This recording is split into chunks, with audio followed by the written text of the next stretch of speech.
Hello guys, আবার নতুন ভিডিওতে আজকে আমরা কথা বলবো India versus Indians quarter final নিয়ে।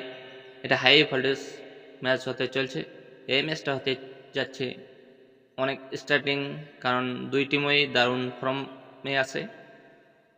তাই ভিডিও শেষে পর্যন্ত দেখো, কারণ আমি দেব ফুল ম্যাচ অ্যানালাইসিস, প্রবলেম, প্লেক্স 11 পিস রিপোর্ট এবং আমার ফাইনাল প্রোডাকশন।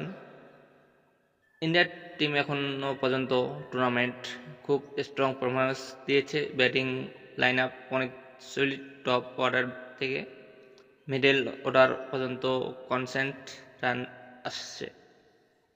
অন্যদিকে ওয়েস্ট ইন্ডিয়ার টিম আন্ডারস্টেবল। তারা যদি তিনটা ভালো পেয়ে তাহলে যে কোনো টিমকে হারিয়ে দিতে পারে। তাদের তাদের পাওয়ার হিটার ম্যাচ ঘুরিয়ে দিতে পারে একদম লাস্ট ওভার পর্যন্ত। আর পিচটা দেখতে ব্যাটিং ফাইনালি মনে হচ্ছে ওডেন গার্ডেনে। প্রথম ইনিংসে 170 থেকে 80 রানের ভালো হতে পারে। ফাস্ট বোলার ও শুরুতে সিং পেতে পারে, কিন্তু পরে স্পিনারদের ইম্পর্টেন্ট হতে পারে। ইন্ডিয়া থেকে স্ট্রং অর্ডার, একজন প্যাসেঞ্জার ওপেনার, মিডল আর স্পিনার বোলার নিতে পারো। আর ওয়েস্ট ইন্ডিয়ান্স থেকে পাওয়ার হিটার ওপেন একজন, আর ফিনিশার টাইপ প্লেয়ার এবং স্পেস অ্যাটাক স্ট্রং থাকবে। তুমি চাইলে হার্দিক পান্ডিয়া আর এস হিটমার নিতে পারো।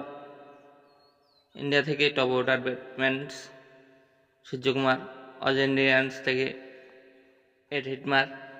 এই দুজন প্লে পারফরমেন্স রেজাল্ট দিতে পারে।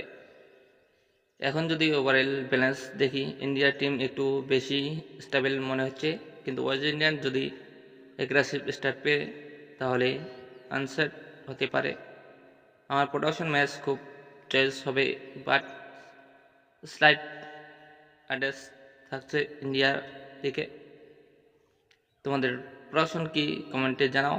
ভিডিওটা ভালো লাগলে লাইক করে দাও। ক্রিকেটের রেগুলার আপডেট পেতে হলে চ্যানেলটাকে সাবস্ক্রাইব করো, আর বন্ধুরা সাথে শেয়ার করতে ভুলো না। দেখা হচ্ছে পরের ভিডিওতে।